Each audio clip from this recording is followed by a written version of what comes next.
के हवाले से आज जानना चाहिए। देखिए, ये बेसबॉल जो है चैंपियनशिप नेशनल लेवल पे आज कश्मीर में खेला जा रहा है और हम शुक्रगुजार हैं प्रेसिडेंट साहब के कि इन्होंने चुना जम्मू कश्मीर को और जम्मू कश्मीर में कश्मीर को चुना कि ये चैंपियनशिप यहाँ होनी चाहिए और शायद पहली बार हो रही है ये चैंपियनशिप पूरे देश में। कोई 80 से ये गेम खेली जा रही है, लेकिन जम्मू कश्मीर में भी चल रही थी, लेकिन पहली बार ये चैंपियनशिप यहाँ शुरू की और यहाँ के बच्चे इसमें पार्टिसिपेट कर रहे हैं। और इस गेम को बढ़ावा देने के लिए गवर्नमेंट की तरफ से भी कोशिश की जाएगी और ये जो एसोसिएशन के प्रेसिडेंट हैं ये भी कोशिश कर रहे हैं और हम इनके बड़े शुक्रगुजार हैं। खान साहब, जिस तरह का सेशन इस चला असेंबली में वक्त पे, जिस तरह का हंगामा हुआ, आपने काफी टाइम तक असेंबली का जिम्मेदारियां संभाली है, क्या आप मानते हैं कि स्पीकर जेन्युइन थे उस रेजोल्यूशन को रद्द करने में? देखिए, स्पीकर जो है कोई भी इंस्टीट्यूशन हो वो कानून और ज़वाबित के मुताबिक चलता है। स्पीकर साहब ने जो हमारी एडजर्नल मोशन पे अपने पास किया, उन्होंने कहा कि कोई प्रावधान नहीं बनता था, लेकिन हमारा भी ये था कि सुप्रीम कोर्ट में अभी अर्जी दायर की गई है, उस पर सुनवाई नहीं हुई है, ना उसको इनलिस्ट किया गया है, ना उस पर एक कोई आदमी गया उसने एक एप्लीकेशन दे दी। एप्लीकेशन बनने के बाद सब जुडिस नहीं होता है। तो हमारा तर्क ये था कि जब सब जुडिस नहीं है और स्पीकर साहब ने अपनी रूलिंग दे दी थी कि ये सब जुडिस है, इसलिए ये डिस्कशन इसमें हम नहीं कर सकते हैं। और कानून भी है, अगर किसी मुल्क के किसी भी असम्बली हो या पार्लियामेंट हो, वहाँ पर कोई इशू अगर आपको डिस्कस करना चाहते हैं तो मुल्क की किसी रियासत में या किसी भी कोर्ट में वो केस दायर होना नहीं चाहिए। अगर वो केस सब जुडिस था तो आप डिस्कशन नहीं कर सकते। स्पीकर साहब अपनी जगह पे रूलिंग दे चुके थे, उसके बाद उसके लिए मुश्किल था उस रूलिंग को और रूल करना, क्योंकि अगर आप स्पीकर साहब एक बात कह देते हैं असम्बली में, उसको और रूल नहीं कर सकते। तो वो अपनी बात में एडमिट रहे हैं और हमने भी कोशिश किया कि हम उसको, और उसके बाद स्पीकर साहब ने जो ब्रीफिंग दे दी तो असम्बली के अंदर, तो जो हमारी बात थी वो स्पीकर साहब ने खुद ही कह दिया और लोगों तक पहुंचाने की बात थी, उन इदारों तक पहुंचाने की बात थी, उन ऐवानों तक जिन ऐवानों ने इस बिल को पास किया था। जमातों का इल्जाम है कि ये नेशनल कॉन्फ्रेंस और स्पीकर का मिला जुला इंतजाम था। देखिए, दिल किसने देखा? दिल तो एक ऊपर वाला देखता है, किसके दिल में क्या है वो तो ऊपर वाला देखता है, लेकिन हम फिजिकल देखते हैं कि फिजिकल हम क्या थे। हम आपकी शक्ल कैसी है, शक्ल को देख के ही पता चलता है आप गमगीन हो कि खुश हो।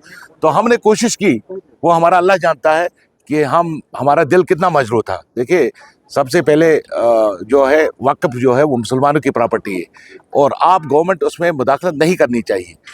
हिंदू प्रॉपर्टी हो या किसी दूसरे मजहब की प्रॉपर्टी हो, सिख की प्रॉपर्टी हो, हम क्यों उसमें मुदाखलत करें? गवर्नमेंट का काम है पानी, बिजली और रोजगार देना।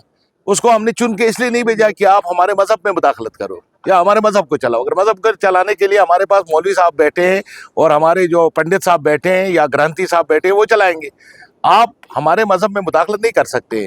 तो मुझे नहीं लगता है कि बीजेपी को प्यार आ गया एकदम से और उन्होंने एक कानून पास किया, वो हमारे मजहब में मुदाखलत को समझे जा रहा है। अगरुल्लाह मेहदी के हवाले से अगर हम बात करें, लगातार वो बयान दे रहे, कल भी उन्होंने कहा कि जिस तरीके से नेशनल कॉन्फ्रेंस ने लोगों से वोट मांगे और कामयाब करके जो है उनको ये अगर हम बात करें कि असेंबली में पहुंचाया, तो उस हवाले से नेशनल कॉन्फ्रेंस के जितने भी लीडर हैं वो बात नहीं कर रहे। तो किस हिसाब से? देखिए, मसला ये है, आप एक चीज़ कहोगे कि भाई ये चीज़ मुझे चाहिए, आप ख्वाहिश रखते हैं ये चीज़ मुझे मिलनी चाहिए, ख्वाहिश रखने से चीज़ नहीं मिलती है। जब हमें पता है कि अगला आदमी जो है जिसने हमसे सब कुछ छीन लिया है, क्या हम ये तवक्का करें कि वो हमें वो चीज़ें वापस दे देगा?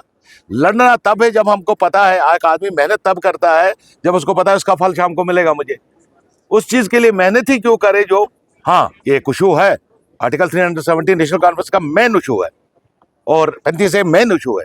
हम तब तक चलाते रहेंगे, कहते रहेंगे कि हमारे साथ नाइंसाफी हुई जब तक ना हमको इंसाफ मिलेगा। ये कहना कि नेशनल कॉन्फ्रेंस ने वोट मांगा आप 370 लाएंगे, जरा मुझे बताएं किस लीडर के नेशनल कॉन्फ्रेंस ने तकरीर के कहा कि हम 370 को वापस लाएंगे, आप हमें वोट दे दो। हमने कहा हम लड़ेंगे, हम लड़ रहे हैं। हमने असम्बली में ये क्या कहते हैं रेजोल्यूशन पास करके भेजा 35A और स्पेशल स्टेटस पे। तो आगा साहब बयान क्यों दे? देखिए, आगा साहब इंडिविजुअली नज़ीर गुरेजी क्या कहता है ये माने नहीं रखता, पार्टी की क्या लाई अमल है।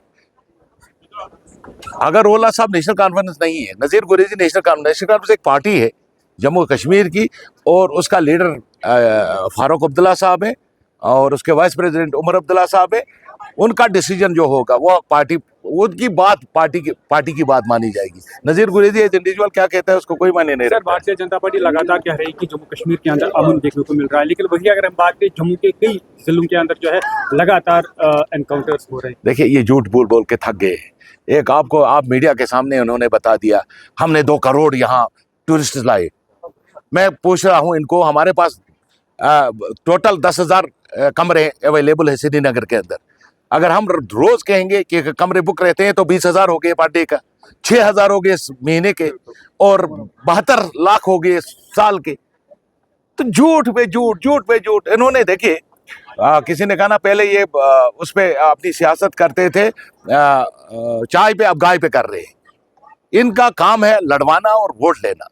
इन्होंने कभी इस मुल्क की तरक्की के बारे में नहीं सोचा।